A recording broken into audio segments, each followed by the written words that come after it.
DNS is a hierarchical database, meaning the data is structured in a tree, much like the directory structure of a UNIX or a file system.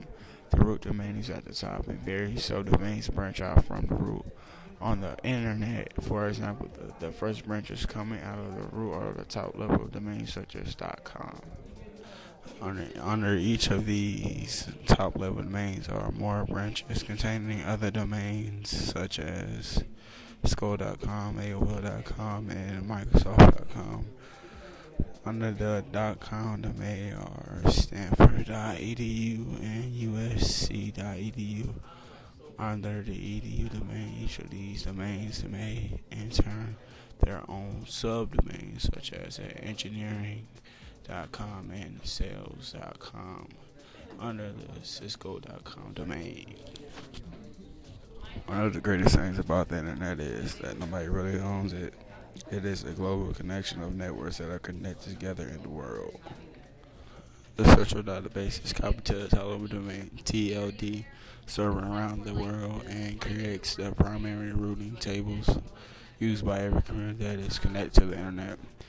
Each domain has its own name server, a server which contains the host name, information about the host, and the subdomain within its domain. While these other companies, known as registrars, provide domain names and maintain DNS servers, Network Solutions still maintain their central database to ensure that there are no duplications in the way DNS is truly distributed across the country within each domain, maintaining only the information this pertained. So recently, Network Solutions was the only company that provided domain names.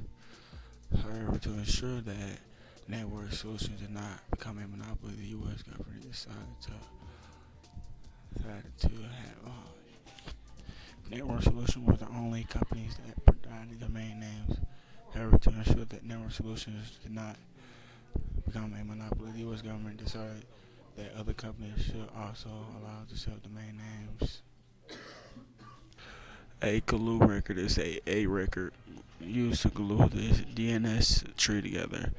A zone transfer of the root zone includes the root zone of the A records for the server and the subdomain of the root. Such records that are returned out of place are called GUID. Name server stores information about the domain and the form of several different kinds of resource records. Resource records are traditionally text entries storing different files on the domain and the host and the domain. The Cisco DNM browser lets you edit these records via a graphical interface, reduce the chance of errors in these text files records.